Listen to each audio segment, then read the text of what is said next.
성령 강림주일입니다. 구약에는 오순절, 맥추절, 칠칠절이라고도 합니다. 여러 가지 이름이 있는데 신약에서는 성령 강림절기로 섬기고 있습니다. 신약 성경에는 초대교회 당시에 오순절이라고 기록이 되어 있습니다. 오순절에 성령이 강림해서 교회가 시작됐습니다. 예수님이 세우신 12사도, 처음에는 11사도죠. 11사도들에게 성령이 임했습니다. 그들이 성전뜰에서 기도할 때 성령이 강림하셨고, 그들의 말을 듣고 그날 3,000명이나 더하는 교회가 세워지게 됩니다. 오늘날 성령 강림주일, 곧 오순절, 맥주절이 참으로 이 교회 안에서 좀 많이 변질되고 있는 것 같습니다. 단도직입적으로 말씀을 드리면 헌금 걷는 절기로 전락한 것 아닌가. 절기를 기억하고 기념하는 건 좋습니다만 구약시대의 절기는 신약 성경에 기록이 되어 있습니다. 그것은 장래일의 그림자였다라는 말씀입니다. 골로새서 2장 16절에 기록이 되어 있습니다. 여러 가지 절기, 날들, 안식일들, 이러한 것들은 장래 나타날 그림자였는데, 그 장래 나타난 것이 바로 예수 그리스도, 그분이 바로 그 절기의 실체, 몸이라는 겁니다. 골로새서 2장 16절의 말씀을 풀어서 지금 설명을 드렸습니다. 구약 절기의 실체가 오셨습니다. 그렇기 때문에 신약시대에 절기를 구약과 결부해서 그것을 지키는 의미에서 섬긴다면 그림자에게 절하는 겁니다. 그림자에게 절한다는 의미가 좀 과할 수도 있습니다만, 절기를 섬긴다고 하면서 헌금을 강요하는 것, 절기 헌금을 아주 참으로 교묘하게 강요합니다. 권면하는 걸 넘어서 헌금에 충실해야 복을 받는다, 하나님이 기뻐하신다라는 논리로 성도들을 부추기고 있습니다. 성경적이지가 않습니다. 그림자에 절하라는 거 아니겠습니까? 한마디로 예배, 제사에는 관심이 없고 제밥에만 관심이 있는, 우리말 속담 같은 말이 있죠. 제사에는 관심이 없고 제밥만 노린다, 제밥에만 눈독을 들인다, 그 꼴입니다. 다 그런 건 아니지만은 이 맥추절이라고 하는 3대 절기죠.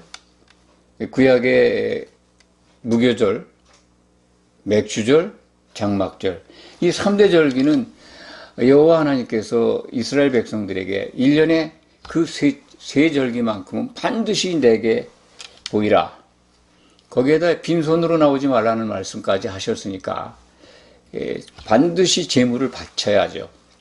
그것을 인용해서 오늘날 이 오순절, 성령 강림주일, 아주 신약 시대에는 교회가 출범하는, 그리고 약속된 그 성령이 내려오셔서 사도들에게 부어졌고 교회가 출발하는 그 시점이라 의미가 아주 매우 높은 날입니다.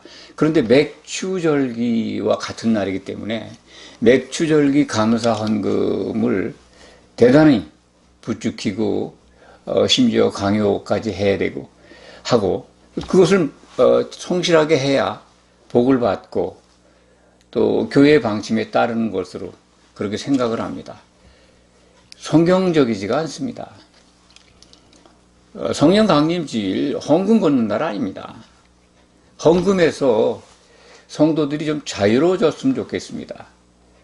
그런 것들이 필요하다면 연보를 통해서 교회에 필요한 것들을 성도들이 자발적으로 이게 출연해서 필요한 것을 쓰는 그런 수준으로 교회가 운영돼야지, 이 절기를 정해서 구약에 있는 절기를 빙자해서 헌금을 강요하는 것은 올바른 성경관도 아니고 교회를 향한 하나님의 뜻도 아니라고 저는 생각을 합니다. 다시 한번 말씀드립니다만 구약 절기는 장래일의 그림자입니다. 그러니까 구약 시점에서 보면 장차 나타날 메시아죠. 예수님, 그리스도의 그림자였다. 그 그림자였던 실체가 예수님이 이 땅에 오심으로써 오신 겁니다. 실물이 등장한 거죠. 이제 그분에 의해서, 그분 안에서 모든 절기가 완성된 겁니다. 그것을 무시하라는 게 아니라 우리는 그것을 바라보고 기념하는 정도, 기념해서 하나님이 우리에게 주신 그 뜻을 더 깊이 묵상하고 새기는 날. 성령 강림 주일은 우리가 참 매우 큰 은혜를 받은 날입니다. 성령 강림이 없었다면 우리가 어떻게 교회로 나올 수 있었으며, 우리가 신약 시대의 성도로서 예수님을 주라 부를 수 있겠습니까? 보혜사 성령이 우리에게 주어졌기 때문에 우리는 그런 것들을 알게 된 겁니다. 요한복음 14장 26절, 27절에 그 말씀이 기록되어 있습니다. 26절의 말씀을 보면 보혜사 곧 아버지께서 내 이름으로 보내실 성령, 그가 너에게 모든 것을 가르치고 내가 너에게 말한 모든 것을 생각나게 하리라. 1차 청정은 열한 사도입니다. 이때는 이제 가룟 유다가 나갔죠. 열한 사도를 모아놓고 예수님께서 이 십자가를 지시기 전까지 여러 말씀을 하는 참 긴 설교를 하십니다. 최후의 만찬장에서부터 일어난 설교라고 저는 생각을 합니다. 요한복음 14장부터 16장까지 기록이 되어 있는 말씀이. 그런데 그 말씀의 핵심은 보혜사 성령에 관한 말씀입니다. 배경은 이렇습니다. 예수님이 떠나간다고 하니까 제자들이 매우 근심하고 있습니다. 그것이 요한복음 14장 1절에 기록이 되어 있죠. 너희는 마음에 근심하지 말라. 하나님을 믿으니 또 나를 믿으라. 하나님을 향하여 믿으니 나를 향하여 믿으라. 인 지저스, 인 그리스도, 그런 뜻입니다. 그러니까 믿으라고 하는 believe, 영어로 말하면 believe in, 그러니까 향하여 믿으라, into죠. 향하여 믿으라, 그런 뜻입니다. 그냥 대상을 믿으라고 우리 말은 번역이 되어 있는데 원문은 그렇지 않습니다. 이거 잘 구별하시기 바랍니다. 하나님을 향하여 믿는 겁니다. 하나님의 무엇을 믿을까요? 하나님이 우리에게 약속하신 것, 그 약속하신 것을 예수님이 또 약속하셨고 예수님은 그것을 이루셨습니다. 이 땅에 오셔서 그리스도의 믿음을 완성하셨습니다. 그래서 그리스도의 믿음 안에서 그를 향하여 믿는 겁니다. 그러면 우리는 예수님이 약속하셨죠. 영생을 얻는다. 그 영생은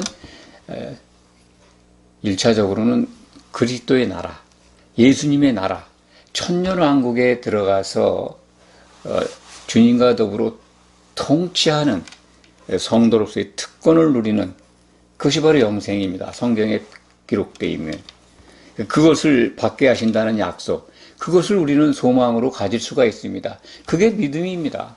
그 반드시 이루어질 겁니다. 불안에 떨고 있는 제자들에게 그 말씀만 하신 게 아니라 너희가 그 믿음을 갖고 나를 따를 수 있도록, 그리고 내가 가르친 모든 것들을 생각날 수 있도록 보혜사 성령을 보내주시겠다 하는 말씀입니다. 그 14장의 내용의 그 26, 27절이 가장 핵심이죠.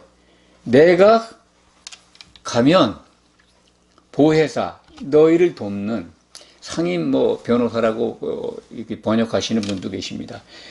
정말 너희를 돕는 하나님의 영이죠. 또 성령, 그 이름이 바로 내 이름이라고, 예수님이 자기 이름이다. 예수라는 거죠. 그래서 하나님의 이름도 사실은 예수입니다.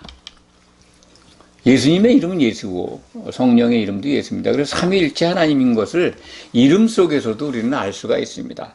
아버지께서 내 이름으로 보내실 성령, 그 보혜사가 오면 너희에게 모든 것을 가르치고 또 내가 너에게 말한 것을 기억나게 하리라. 사도들은 그 기억을 받았습니다. 예수님이 하신 말씀들을 다 아주 우리에게 꼭 필요한 걸 다 기억해서 사복음서를 우리에게 남겨주셨습니다. 또 성령이 오셔가지고 신약 성경을 기록하게 했습니다. 사도들에 의해서 기록자는 다르지만 사도들의 말을 통해서 우리에게 문자로 기록하게 하셨습니다. 하나님께서 행하신 거죠. 그래서 모든 것이 성령이 임하신 다음에 사도들은 그 일을 하게 된 겁니다. 이게 바로 예수님께서 이 땅에 오셔서 행하신 사도들을 교회의 기초석으로 세우셔야 하는 그 일을 하신 겁니다. 보혜사가 오셔서 그 일을 기초석이 되도록 완성을 하셨죠. 그리고 기초석 위에 교회가 세워질 수 있도록 사도들의 말을 들은 성도들을 지체로서 세우고 계신 겁니다. 이 교회를 완성하는 것이 하나님의 목적입니다. 하나님의 목적, 곧 창세전에 세우신 이 목적을 이루시기 위해서 보혜사를 보내신 겁니다. 성령이 와서 이 땅에 오셔서 행하시는 가장 큰 일은 바로 교회가 온전하게 세워지도록 하는 일입니다. 성령이 특별하게 어떤 은사를 주고 또 특별한 능력을 통해서 표적과 기사를 보이는 모든 것들도 교회가 온전하게 세워지는데 유익하라고, 덕을 세우라고 보내신 겁니다. 그것이 목적이 아닙니다. 성령을 받아서, 능력을 받아서 귀신을 쫓아내고 또 병을 고치고 이러한 은사 받은 것, 그런 것들이 그 자체가 목적이 아니라 성령은 교회를 세우시기 오셨는데 그런 것들을 통해서 그 지체들이 온전하게 성장해 가도록, 지체들이 연합해서 하나가 되도록 하기 위한 성령의 역사입니다. 그래서 에베소서 4장 3절은 성령은 하나 되게 하시는 분이다. 하나가 뭡니까? 성도들 지체들이 각자가 다 연합하는 거잖아요. 연합해서 묶이는 거죠. 한 몸을 이루는 겁니다. 교회를 예수님의 몸이라고 그러죠. 그리스도의 몸. 그렇습니다. 우리는 그 몸의 지체들입니다. 세포라고 보시면 됩니다. 몸에. 아주 수조 개의 세포로 우리 몸이 구성되어 있다고 하는데 그것들이 유기적으로 하나가 되잖아요. 그 속을 피가 흐릅니다. 생명이. 그러니까 그 생명이 흐르는 육체. 똑같습니다. 교회가 그렇게 되어야 합니다. 그래서 한 몸이 되면 예수님의 신부가 완성될 겁니다. 이렇게 성령은 우리가 하나 되게 하는 분, 보혜사 성령은 우리를 연합하게 하는 분. 한마디로 말해서 성도가 서로 연합하고 연합된 성도가 예수님과 한 생각이 돼서 같아지는, 그것이 바로 교회가 하나가 되는, 한 몸을 이루는 핵심적인 원리입니다. 이 연합이라는 말이 이제 레위라는 뜻이죠. 히브리 말로. 제사장 가문입니다. 레위 지파라고 그러죠. 제사장이 하는 일이 뭡니까? 연합하게 하는 일입니다. 백성들이 연합하고 하나님과 이스라엘 백성들이 연합하게 일을 하는 제사장. 그래서 우리들이 제사장입니다. 신약시대에. 제사장으로 삼으셨습니다. 하나님을 향해서 늘 제사 드리는 신분이 된 거죠. 교회로 모인 이 제사장들은 대제사장이신 예수님과 한 몸을 이루어야 이제 하나님을 만날 수 있는 겁니다. 구약 성전의 그 그림자로 주신 구약 성전의 원리 또한 이게 교회에 적용되면 그렇습니다. 하나님께 나아가는 곳, 교회입니다. 성령이 이렇게 연합한 가운데, 연합하게 하신 가운데 교회에 나타나는 가장 큰 특징이 뭘까요?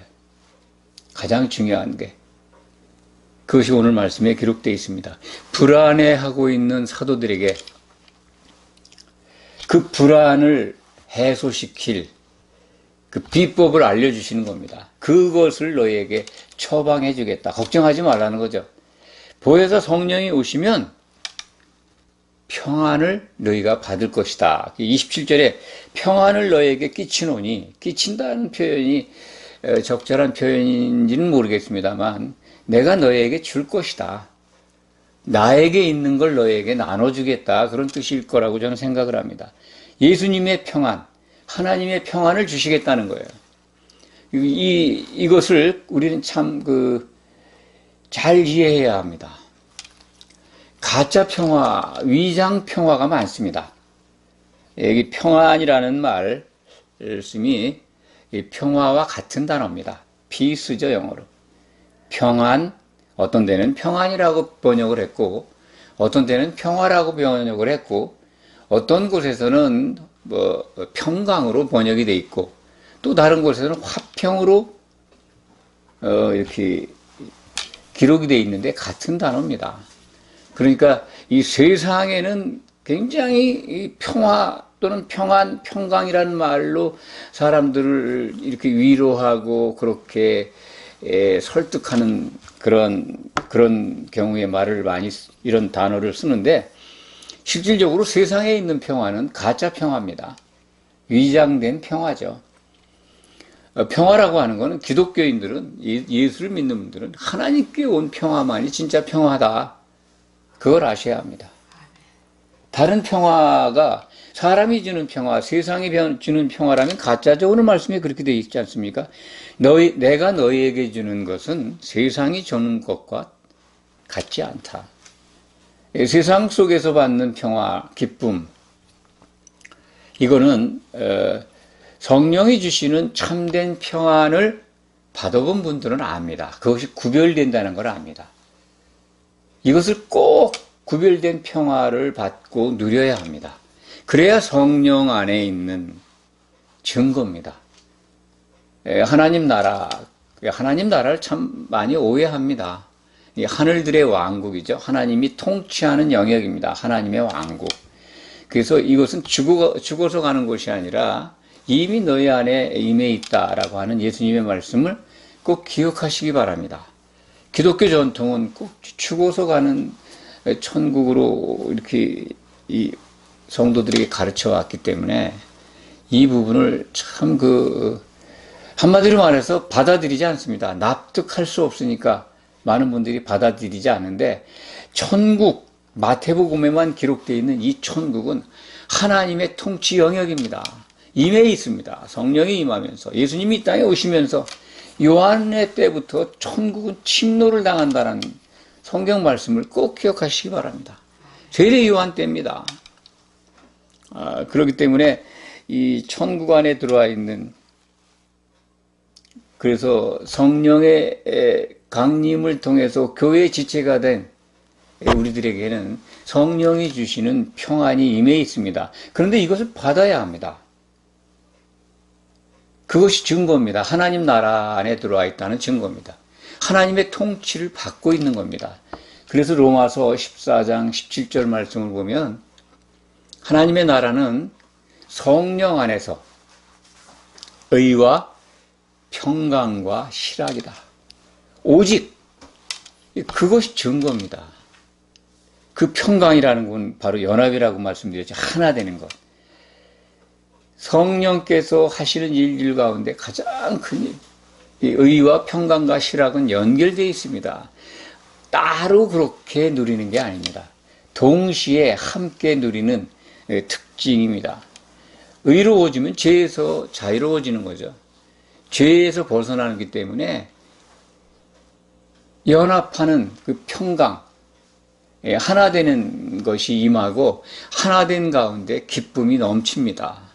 그것은 하나님께 속한 거예요. 하나님이 주시는 거예요. 세상에서 받을 수 없는 겁니다. 그렇기 때문에 예수님이 우리 열한 제자들에게, 이때 청중은 11제자입니다만 그들에게 주신 말씀이 다 이루어졌고, 이것을 지금 우리가 봄으로써 이 말씀에 대해서 가르침을 받고 있습니다.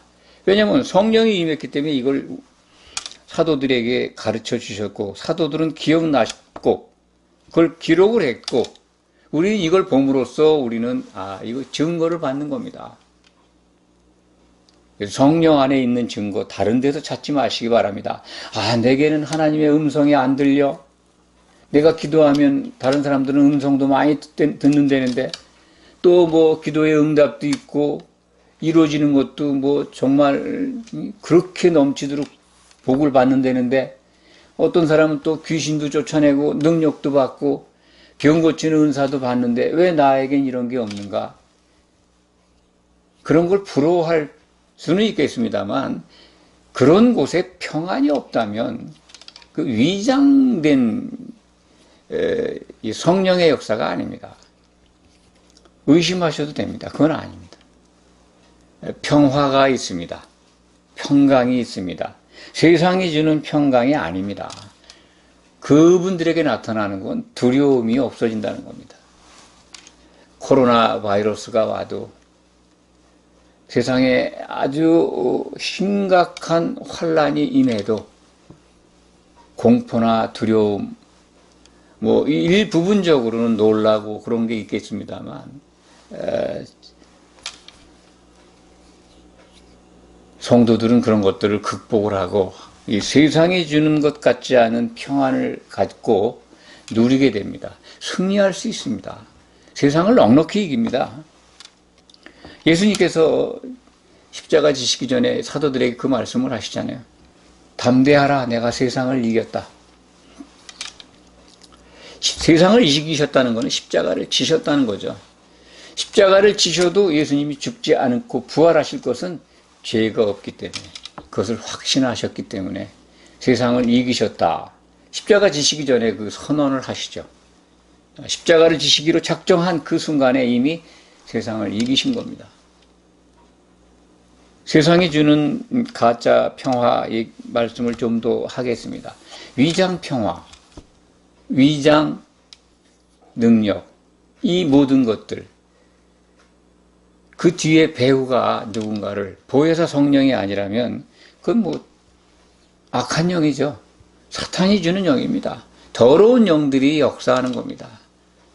평화를 가장하고 능력을 가장해서 성도들을 미혹합니다. 교회에 덕을 세우는 것 같지만 결국은 교회를 와해합니다. 귀신을 쫓아내는 능력이 있는 분이 개척한 교회, 그런 것들 나중에 가보면 다 시들시들해지는데 요즘은 뭐 점점 더 번성하는 것 같습니다. 부흥하는 것 같습니다. 귀신을 쫓아내는 능력, 그 보혜사 성령이 주시는 참된 능력일 수 있습니다.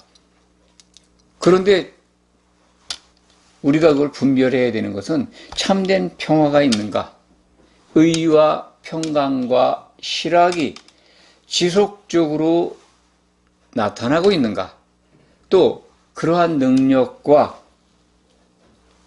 그러한 이 표적이 교회에 참으로 덕을 세우고 있는가, 하나님이 기뻐하시는 교회에 덕을 세우고 있는가, 이걸 살펴보시면 됩니다. 그렇지 않다면 우리는 의심해야 합니다.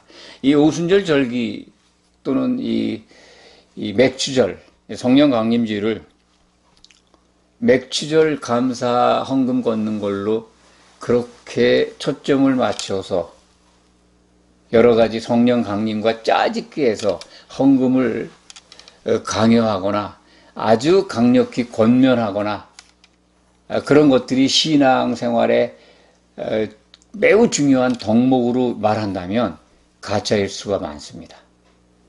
성령이 주시는 그 진리가 아닙니다. 이미 이 그림자 절기라고 그림자였는데 그 실체가 예수님 안에서 이루어졌다는데 왜 헌금을 걸습니까? 그것은 우리가 이제는 신약 성경을 주신 그 하나님의 뜻을 잘 생각하면서 분별해야 합니다.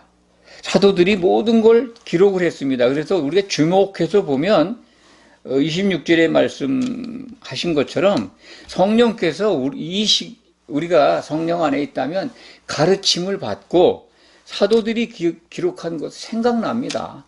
이분들도 그것을 예수님이 가르친 걸 기억해서 생각해서 다 기록했지 않습니까? 우리에게 유익하게 교회의 지체로서 아주 모든 것 부족함이 없도록 그렇게 기록하신 겁니다. 오순절 성령 강림 주일날 우리는 성령을 통해서 주시는 하나님의 은혜, 가장 큰 은혜는 우리로 하여금 서로 연합하고 그리스도의 생각으로 하나가 되어서 한 몸을 이루라고 하신 그 하나님의 뜻을 꼭 기억하고 항상 책임질해야 합니다. 이것을 위해서 우리는 예수님이 우리에게 명령하신 새 계명을 기억해야 합니다. 성령 안에 있다면 그것이 이루어집니다. 곧 우리가 스스로 서로 사랑할 수 있다는 말씀이 아니라 성령 안에 있다면 그분이 주시는 그 아가페 사랑을 서로 나타내면서 그 사랑을 이룰 수 있다는 겁니다. 그래야 교회가 세워집니다. 그 안에 우리는 연합이라고 하는 평화, 하나 되는 평안을 누리게 됩니다. 지금 평안을 너희에게 끼친다고 하셨으니까 우리는 평안을 받아야 합니다. 그걸 누려야 합니다. 만약 그것이 의심되면 그걸 점검해야 합니다. 내가 과연 평안을 받고 있는가, 안 받고 있는가? 세상이 주는 그 속임수 평안 속에 있는가? 아니면 하나님이 주시는, 성령이 주시는 그 평안을 누리고 있는가? 이것은 지속적입니다. 경험하신 분들은 알 겁니다. 변덕 부리지가 않습니다. 일시적으로 상황에 따라서 놀라고 또 공포가 오기도 하고 두려웠기도 하고 근심 걱정도 몰려오지만 장기적으로 보면 지속적으로 내 안에 있는 절대 참 평안은 변화가 없다는 겁니다. 그걸 여러분들 터치하고 만지고 누리고 그래야 합니다. 그것이 증거입니다. 그렇다면 여러분들은 혼의 구원을 이뤄가고 계신 것이고 성령 안에 거하시는 겁니다. 하나님이 기뻐하시는 이기는 자가 되어 가고 있습니다. 예수님 오시면 칭찬받을 겁니다. 마귀는 그것을 회방하기 위해서 열심히 뛰어다니죠. 그렇지만 승리할 겁니다. 그것을 꼭 믿으시기 바랍니다. 기도하겠습니다.